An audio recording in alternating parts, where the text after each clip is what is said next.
ராஜனும், லீலாவும் கல்யாணம் ஆகி வீட்டுக்கு வராங்க. வீட்டுக்கு வந்தது நீலா வந்து வெளிய அந்த வீட்டெல்லாம் பார்த்து ஒரு மாரி பயத்துல நிக்கிறா. ராஜன் வந்து "இது பயப்படாத வான்னு" உள்ள கூட்டிட்டு போறான். உள்ள கூட்டிட்டு போய் "இதான் நம்ம அறை" அப்படின்னு சொல்லி எல்லாத்தையும் காமிச்சிட்டு இருக்கான். அப்ப மேல இருந்து அந்த கிழவி வந்து "ராஜா" நாளைக்கு கூப்பிடுறா. உடனே இவன் போய் ஒரு கீரி புள்ளைய வேட்டையாடிட்டு, அத அப்படியே பச்சையா வெட்டி, அத ஒரு இலையில கட்டிக்கிட்டு, கூடயே ஒரு சாராய பாட்டிலும் எடுத்துட்டு மேல போறான். மேல போனது "நீ இங்கேயே இரு நீலா" அப்படின்னு சொல்லிட்டு போறான். நீலா வந்து அவனுக்கு பின்னாடியே அழுகாத போய் பார்க்குறான். அங்க போனா ஒரு சூனியக்காரி கிழவி உட்காந்துருக்கு. அது வந்து ராஜனோட அம்மா. அவ ஒரு மாரி பயத்துல நின்னுட்டு இருக்கா. அந்த கிழவி அப்படியே பச்சையா கறி எடுத்து வாயில போட்டுட்டு நீலான்னு கூப்பிடுது. அவ அந்த பதட்டத்திலேயே மாடியில இருந்து உருண்டுறா. உருண்டோனே மயக்கம் போட்டு விழுந்துறா. ராஜன் கூட வேகமா வந்து அ படுக்க வச்சுறான். அடுத்த நாள் காலையில எந்திரிச்சுன்னு, "என்னாச்சு? ஏன் உங்க அம்மா இப்படி இருக்காங்க? நான் தான் எங்க அம்மாவ பத்தி சொல்லியிருக்கேன்ல. அவங்க வந்து நம்மள மாரி வேக வச்சுலாம் சாப்பிட மாட்டாங்க. அவங்க பச்சையா தான் சாப்பிடுவாங்க. நீ இதெல்லாம் பார்த்து பயப்படாத. நீ நான் இல்லாதப்ப நீ மாடிக்கும் போகாதன்னு" சொல்லிருவான். இப்படியே இப்ப நான் போயிட்டு இருக்கு. சமைக்கிறதுக்கு காயெல்லாம் எதுவும் இல்ல. நான் போய் கடையில போய் வாங்கிட்டு வரேன்னு சொன்னேன். இவன் ராஜன் வந்துட்டு, "இல்ல நான் போய் வாங்கிட்டு வரேன்னு" சொல்றான். அதுக்கு நீலா வந்துட்டு, "இல்ல நானும் இந்த ஊர சுத்தி பார்த்த மாரியும் இருக்கும். நானே போயிட்டு வரேன்னு" சரி போயிட்டு வான்னு சொல்லி தாட்டிர்றான். நீலாவும் காயெல்லாம் வாங்கிட்டு வரா. வரப்ப எதுத்தாப்புலயே ஒரு அம்மா பூ வித்துட்டு வராங்க. அவங்கள பார்த்துட்டு, "அம்மா எனக்கு கொஞ்சம் பூ தாங்கன்னு" கேட்கிறா. அதுக்கு நீலாட்ட, "நீ ராஜனோட பொண்டாட்டி தானேன்னு" கேட்குறாங்க அந்த பூக்கார அம்மா. ஆமான்னு சொல்றா. "நீ இந்த வீட்ட பத்தியும், இந்த ஊர பத்தியும் தெரிஞ்சுட்டு தான் கல்யாணம் ஆகி வந்தியான்னு" கேட்குறாங்க. ஏன்னு நீலா கேட்கிறா. "இல்ல இந்த ஊர்ல ஒரு சாபம் இருக்கு. இங்க கல்யாணம் ஆனவங்களுக்கு யாருமே குழந்தை பிறக்கறதில்ல. அப்படியே அத கன்சீவ் ஆனாலும் அபார்சன் ஆயிருது" அப்படின்னு சொல்றாங்க. "இதெல்லாம் உங்க வீட்டுனால தான் தெரியுமான்னு" அந்த பூக்கார அம்மா சொல்றாங்க. அத கேட்டுட்டு வந்து ராஜன்ட்ட வந்து கேட்கிறா. "ஏன் இப்படி சொல்றாங்க? என்ன எனக்கு பயமா இருக்குன்னு." "ராஜன் இத பத்திலாம் நான் ஏற்கனவே உங்கட்ட சொல்லியிருக்கேன்ல. நீ என்ன நம்புவியா? இல்ல அந்த ஊர்க்காரவங்க பேச்ச நம்புறியான்னு?" கேட்டதுக்கு, "இல்ல, இல்ல நான் உங்களவே நம்புறேன்னு" நீலா போயிர்றா. ஒரு நாள் வந்து நீலா மாடிக்கு போயிருப்பா. மாடிக்கு போனப்ப மாடியில வந்து ஒரே பொம்மைகளா தொங்கிட்டு இருக்கும். அத பார்த்துட்டு ஒரு மாரி பயத்துல நின்னுட்டு இருப்பா. அப்போ ராஜன் வந்து, "ஏன் பயந்துட்டியா அதெல்லாம் பார்த்துட்டு? இதெல்லாம் என்னன்னு?" கேட்கிறா. உடனே ராஜன் வந்துட்டு, "இதெல்லாம் இந்த ஊர்ல இருந்து அடங்காத பேய்களும், பூதங்களும் இந்த மாரி உருவமா பண்ணி எங்க அம்மா கட்டி வச்சிருந்தாங்க. எங்க அம்மாக்கு அப்புறம் இந்த தொழில நான் தான் பார்த்துட்டு இருக்கேன். இதெல்லாம் பார்த்து நீ பயப்படாத. நீ இத தொட்டிருந்தீன்னா, நீ போய் மல்லி தண்ணி வச்சு கைய கழுவிக்கோ. இப்ப கீழ வான்னு" சொல்லி கூட்டிட்டு போறா. அப்ப நீலா வந்து அத பார்த்துட்டு ஒரு பயத்திலேயே கீழ வந்துட்டு இருக்கா. அப்படியே போயிட்டுருக்கு. ஒரு நாள் ராஜனும், நீலாவும் கடைவீதி போயிட்டு வந்துட்டு இருக்காங்க. அப்ப வர வழியில நீலா வந்து மயக்கம் போட்டு விழுந்துறா. இப்ப எதுத்தாப்புல வந்த பூக்கார அம்மா வராங்க. என்னாச்சுன்னு கேட்டா, தெரியல திடீர்னு மயக்கம் போட்டு விழுந்துட்டான்னு. அவங்க செக் பண்ணி பார்த்துட்டு, இல்ல இவ மாசமா இருக்கா. இந்த ஊருக்குள்ளேயே இப்ப தான் ஃபர்ஸ்ட் மாசமா இருக்கா. அப்படின்னு சொல்லி பேசிட்டு வராங்க. அந்த சந்தோஷத்த வந்து அந்த சூனியக்காரி கிழவிட்ட சொல்லலான்னு ராஜனும், நீலாவும் மேல வராங்க. அதுக்கு அந்த சூனியக்காரி கிழவி வந்துட்டு, "நீயே ஒரு தண்டம். உனக்கு எதுக்கு இன்னொரு குழந்தை? உன்ன மாரியே எதுக்கு ஒரு குழந்தைன்னு" சொன்னது. நீலாவுக்கு கோவம் வந்து அழுதுட்டே கீழ போயிடுறா. ராஜன் வந்துட்டு, "ஏம்மா இப்படி சொன்னீங்கன்னு?" கேட்டதுக்கு, "இல்ல நான் சும்மா தான் சொன்னேன்னு" சொல்லி நீலாட்ட வந்து சமாதானப்படுத்துறான். "எங்க அம்மாவ பத்தி தான் தெரியும்ல. நீ இதெல்லாம் பெருசா எடுத்துக்காத." ராஜன் வந்து வெளிய போயிட்டு அவங்க அம்மாக்கு சாராயம் வாங்கிட்டு வரப்போ ஒருத்தன் இடையில பார்க்குறான். கார்லேருந்து அவன் இறங்குறான். ராஜன் கூப்பிடுறான். "நீ என்ன சாராயம் உனக்கான்னு?" கேட்குறான். "இல்ல இத நான் குடிக்க மாட்டேன். இது எங்க அம்மாக்குன்னு" சொல்றான். "நீங்க யாருன்னு?" கேட்டதுக்கு, "என்ன யாருன்னு தெரியலையான்னு?" கேட்குறான். ராஜன், "எனக்கு நீங்க யாருன்னு தெரியலன்னு" சொல்றான். "நான் தான் உன் மச்சான் ஸ்ரீதரு. இப்ப தெரியுதான்னு?" "எனக்கு தெரியலன்னு" சொல்றான். "இப்போ உனக்கு நான் ஒண்ணு சொல்லப் போறேன். உங்க அம்மா சொல்லி நீ ஒரு பொண்ண கல்யாணம் பண்ணிட்டு வந்தேல்ல, அந்த பொண்ணுக்கும் உன் குழந்தைக்கும் ஆபத்து. நீ உடனே கிளம்பிரு. அவங்கள எங்கேயாவது கூட்டிட்டு போயிரு. இல்லாட்டி நீ உங்க அம்மாவ கொன்றுரு" அப்படின்னு சொல்றான். இவன், "நீ பொய் சொல்லாதன்னு" சொல்லிட்டு இவன் அந்த ஸ்ரீதர் கூட சண்டை கட்டிட்டு வீட்டுக்கு வரான். ஒரு நாள் வந்து நீலா வந்து துணி துவைச்சிட்டு இருக்கா. துணி துவைச்சிட்டு இருக்கப்ப அவளுக்கு வயிறு வலிச்சிட்ட மாரி இருக்கு. அவ அத அப்படியே துவைச்சிட்டு இருக்கா. திடீர்னு வந்து அவளுக்கு அபார்சன் ஆயிருது. ரா ராஜான்னு கத்துனா, இவ என்ன லீலான்னு போய் பார்க்குறப்ப அபார்சன் ஆயிருது குழந்தை. அந்த கவலையில இருக்கா. நீலா வந்து என்னமோ அப்செட்டாவே இருக்கா. அப்ப வந்து ராஜன் போய் அவங்க அம்மாட்ட சொல்றான், "நீ கவலைப்படாத. உனக்கு அடுத்த வாரிசு உடனே கிடைக்குது" அப்படின்னு அந்த சூனியக்காரி கிழவி சொல்லுது. இத வந்து ராஜன் வந்து நீலாட்ட சொல்ல, நீலா வந்து, ஃபர்ஸ்ட்டு இந்த இறந்த குழந்தைக்கு உனக்கு கவலையே இல்லையா?" அப்படின்னு சொல்லி 2 பேத்துக்கு சண்டை வந்து உள்ள போயிர்றா நீலா. நீலா காய் கட் பண்ணிட்டு இருக்கா. கட் பண்ணிட்டு இருக்கப்ப, "லீலா, லீலான்னு" மேல இருந்து அந்த சூனியக்காரி கிழவி கத்துது. அந்த பதட்டத்திலேயே இவ அருகாமனையில கைய அறுத்துக்கிறா. அறுத்தோனே வந்து அந்த ரத்தம் வந்து மேல சூனியக்காரி கிழவி உறிஞ்சிர்றா. உறிஞ்சிட்டு நீலா வந்து அந்த கைய பார்த்துக்கிட்டே பயத்துல மேல போறா. மேல போனதும் சூனியக்காரி கிழவி நீலாவ பக்கத்துல இழுத்து அவள தடவி குடுத்துட்டு, அவ விரல நாக்குல வச்சு நக்கிட்டு, உனக்கு குழந்தை பாக்கியம் கிடைக்கிற நேரம் வந்துருச்சு. ஒரு ரத்தம் நல்லா இருக்கு. இப்போ உனக்கு உடனே குழந்தை நின்றும்" அப்படின்னு சொல்லி அவள்ட்ட சொல்லி, "எனக்கு இப்ப பசிக்குது. நீ கீரி புள்ள கறியையும், சாராயத்தையும் எடுத்துட்டு வான்னு" சொல்லி தாட்டி விடுது. அவ யோசிச்சுக்கிட்டே கீழ வரா. ஒரு மாரி சிந்தனையிலேயே போயிட்டு, அந்த சூனியக்காரி கிழவிக்கு அந்த கீரிப்புள்ள கறியையும், சாராயத்தையும் குடுத்துட்டு வந்துர்றா. குடுத்துட்டு அன்னைக்கு நைட் ராஜனும் வீட்ல இல்ல. இவ போய் படுத்துர்றா. படுத்தோனே அவளுக்கு ஒரு மாதிரி அந்த கிழவி மேல ஏதோ மந்திரம் சொல்லி தீர்த்தத்த ஊத்திட்டு இருக்கு. அப்போ வந்து ஒரு எரும சாத்தான் வருது. அது மூலம் வந்து நீலா வந்து கரு உண்டாகிருது. ஆனா வந்து நீலாக்கு அது என்னமோ தான் உடம்புல நடக்குதுன்னு தெரிஞ்சு டக்குன்னு எந்திரிக்கிறா. எந்திரிச்சுன்னா நான் ஒண்ணுமே இல்லைன்னு நெனச்சுட்டு அவ பார்க்குறா. அப்ப காத்துக்கு வந்து கதவு டப்புன்னு அடிக்குது. அவ அந்த இதுலயே அப்படியே தூங்கிர்றா. அடுத்த நாள் போய் வீட்ல இருந்து பல்லெல்லாம் விளக்கிட்டு, மூஞ்சி கழுவிட்டு, கண்ணாடில பார்க்குறப்ப அவ பச்சைக்கறி சாப்பிடுற மாரியும், அவ கழுத்துல ஏதோ தழும்புகள்லாம் இருக்கிற மாரி இருக்கு. அவ ஏதோ நெனச்சுட்டு யோசிச்சுக்கிட்டே வந்துர்றா. அப்புறம் ஒரு நாள் கழிச்சு மறுக்க வாந்தி எடுத்துட்டு இருக்கா. அப்ப சூனியக்காரி கிழவி கூப்பிடுறா. நிலா, லீலான்னு சூனியக்காரி கிழவி கூப்பிட்டுன்னு, நீலா ஏதோ எதுக்கு கூப்பிடுறான்னு தெரியலேன்ட்டு மேல போய் பார்க்குறா. மேல போய் பார்த்துன்னு வயித்துல கை வச்சுட்டு, "இப்ப நீ புள்ள உண்டாயிருக்கு உனக்கு. இந்த வாரிசு உண்டாயிருச்சுன்னு" சொல்றா. அப்புறம் நீலா உடனே சந்தோஷத்துல மேல நின்னுட்டு இருக்கப்ப, கீழ வந்து கார் சவுண்ட் கேட்குது. உடனே ராஜன் வந்துட்டான்னு வேகமா ஓடியார்றா. அப்ப வந்து பார்த்தா அங்க ஸ்ரீதர் இருக்கான். நீங்க யாருன்னு கேட்டதுக்கு, நான் வந்து ராஜனோட மச்சான்.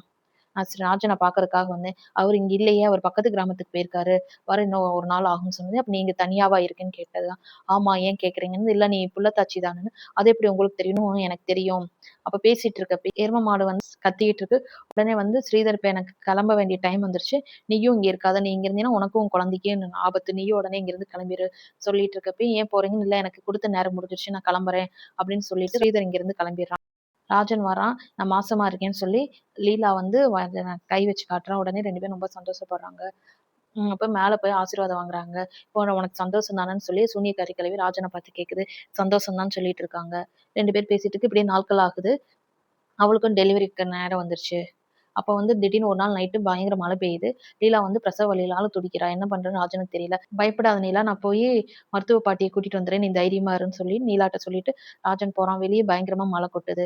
வைத்திய பாட்டி வீட்டுக்கு போய் கூப்பிடுறான். அவன் அந்த பாட்டி இருந்துட்டு, உங்க வீட்டுக்கு வரமாட்டேன். உங்க வீட்டுக்கு வந்தா என்ன நடக்கும்னு எனக்கு தெரியும். நான் வரமாட்டேன்னு சொல்றாங்க. இல்ல என் பொண்டாட்டி ரொம்ப வலியில துடிக்கிறா பாட்டி. நீங்க எப்படியா வந்துதான் ஆகணும். இல்ல என்னால வர முடியாதுன்னா, அப்ப அவன் பாக்கெட்ல இருந்து ஒரு நகைய எடுத்து வெளிய வைக்கிறான். அத பார்த்தோனே நான் வரேன்னு சொல்லிட்டு, நீ போய் மருத்துவசாலையில மருந்தெல்லாம் வாங்கிட்டு வா. நான் வந்துர்றேன்ட்டு சொல்லுது அந்த பாட்டி. அந்த மலையில ஒரு லைட்ட வச்சுட்டு அந்த பாட்டி வீட்டுக்கு வருது. வீட்டுக்கு வரப்ப வீட்டு வாசல்ல எல்லாம் சாணியா கிடக்குது. எரும சாணியா கிடக்குது. அந்த பாட்டி அத பார்த்துக்கிட்டே வீட்டுக்குள்ள போறாங்க.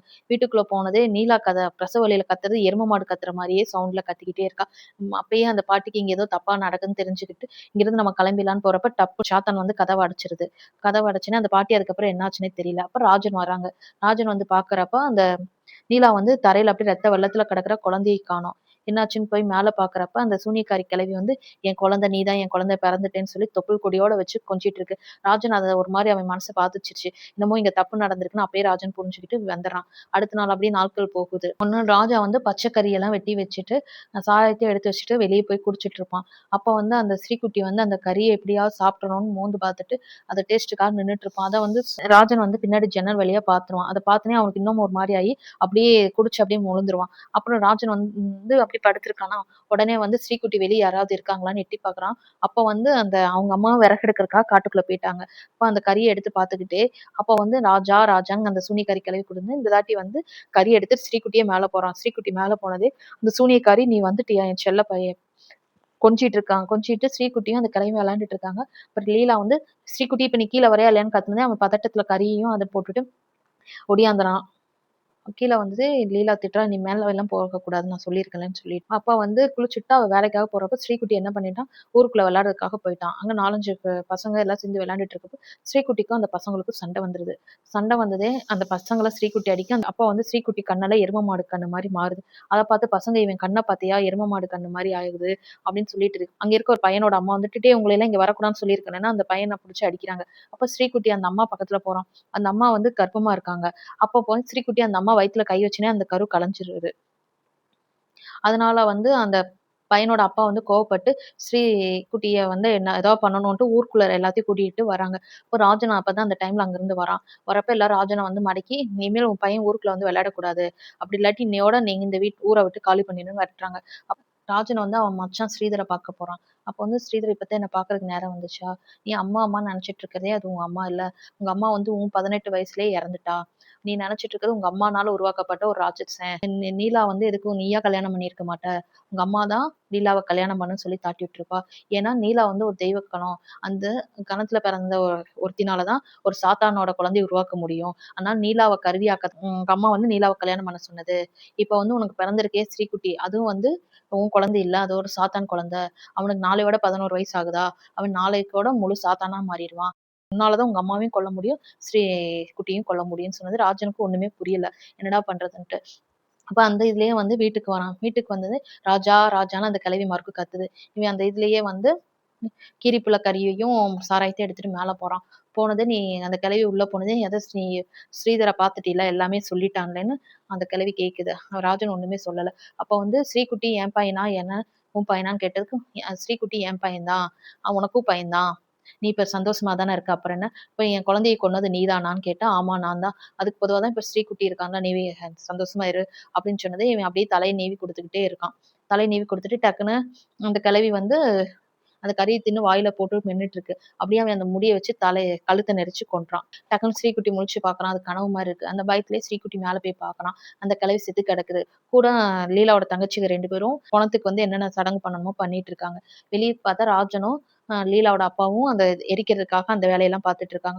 உடனே லீலா இருந்துட்டு ஸ்ரீகுட்டி நீ இங்க இருக்காத, உள்ள போ உள்ள போன்னு சொல்றான். அதே மாரி அவனும் உள்ள போயிடுறான். அப்ப எல்லா வேலையும் முடிச்சுட்டு ராஜனும் அவங்க மாமனாரும் வந்து பொணத்த தூக்கலாம்னு சொல்லி தூக்குறாங்க. தூக்கவே முடியல. என்ன பண்றதுன்னு தெரியல. அப்ப ராஜன் வந்து டக்குன்னு ஒரு கத்தி எடுத்து அந்த கிழவியோட முடிய கட் பண்ணது. அதுக்கப்புறம் தான் பொணத்த தூக்க முடிஞ்சுச்சு. உங்க அம்மா சொன்னாங்க சாகறதுக்கு முன்னாடி, ஸ்ரீகுட்டி வந்து அவங்க பையன் தான். என்ன நடக்குது இங்க? இல்ல எங்க அம்மா வந்து செத்தாலும் அவங்க ஆத்மாவும் சாத்தானும் இங்க தான் சுத்துது. அத வந்து ஸ்ரீகுட்டினால தான் கண்ட்ரோல் பண்ண முடியும். அதனால இப்ப ஸ்ரீதர் வருவாரு. நீ என்ன சொன்னாலும் ஸ்ரீகுட்டி கேட்பான்ல. ஸ்ரீதர் சொல்ற மாரியே ஸ்ரீகுட்டி கேட்டா நம்ம ஸ்ரீகுட்டிய காப்பாத்திடலாம் அப்படின்னு ராஜன் நீலாட்ட போய் சொல்லி அந்த சடங்குலாம் செய்யறதுக்கு ஏற்பாடு பண்றான். அப்போ ஒரு ஒரு பொம்மை மாரி அந்த கிழவியோட பொம்மை மாரி ஒண்ணு உருவாக்குறாங்க. அந்த சாம்பல் எல்லாம் ஸ்ரீகுட்டிட்ட குடுத்து மேல வந்து அந்த இடத்துல வைக்க சொல்றாங்க. அப்ப வந்து அந்த பொம்மை அடங்கலாட்டி நீ தான் ஒரு ரத்தத்த குடுத்து அடக்கணும்னு சொல்றாங்க. ஸ்ரீகுட்டியும் தான் கால கட் பண்ணி ரத்தத்த அந்த பொம்மை தலையில விட்டோனே பொம்மை அடங்கிருது. அப்ப அடுத்த நாள் அப்படி ஆகுது. அப்ப ஸ்ரீதர் வந்து சொல்றான், "நீ இன்னும் நீலாட்ட சொல்லலையா? ஸ்ரீகுட்டிய கொல்ற போறத" அப்படின்னு. "இன்னும் இல்ல. அவன் எப்படி தாங்குவான்னு தெரியல. நம்ம சடங்கு பண்ணிடலாம். அப்புறம் பார்த்துக்கலாங்கிறாங்க." அடுத்த நாள் அந்த எருமை மாதிரி எல்லா வேஷம் போட்டு எல்லாம் அந்த இதெல்லாம் பண்ணிட்டு ஸ்ரீகுட்டியையும் கொல்றதுக்காக எல்லா ஏற்பாடும் பண்ணிட்டு இருக்காங்க. ஸ்ரீகுட்டி அந்த சடங்குல உட்காந்து எல்லாம் பண்ணிட்டு இருக்கப்ப, ராஜா பையனுக்கு எல்லாமே அந்த சடங்குலாம் பண்ணிட்டு, அந்த இதெல்லாம் கட்டி விட்டோனே, அவன் மேல அந்த எறும்பு சாத்தான் வந்துருது. எல்லாரும் பயப்பட ஆரம்பிச்சுர்றாங்க. அப்ப இதான் நேரம்னு சொல்லிட்டு அந்த இரும்பு சங்கிலிய வச்சு அந்த ஆலமரத்துல குத்துறதுக்காக ராஜன் தூக்கிட்டு போறான். அப்ப நீலா வந்து அ அந்த அம்ப விட்டு ராஜன கொன்னுட்டு, "என்னதான் இது சாத்தானா இருந்தாலும் நான் பெத்த புள்ள. என் வயித்துல இருந்து பெத்த புள்ள. இது நானே இனிமேல் வளர்த்திக்கிறேன்னு" சொல்லி ராஜன கொன்னுட்டு, இவளே அந்த குழந்தை சாத்தான வளர்த்த ஆரம்பிச்சுட்டா. கீரியோட பச்சை கறியையும், சாராயத்தையும் எடுத்துட்டு போய் அந்த சூனியக்காரி கிழவிக்கு என்ன குடுக்க ஆரம்பிச்சாங்களோ, அதே மாரி இவளும் போய் குடுக்க ஆரம்பிக்கிறா. அதே மாரி நாட்கள் போனதே அவன் திடீர்னு பார்த்தா அவன் தலையில 2 கொம்பு முளைச்சிருது. அவன் ஒரிஜினல் சாத்தானாவே மாறிட்டான்.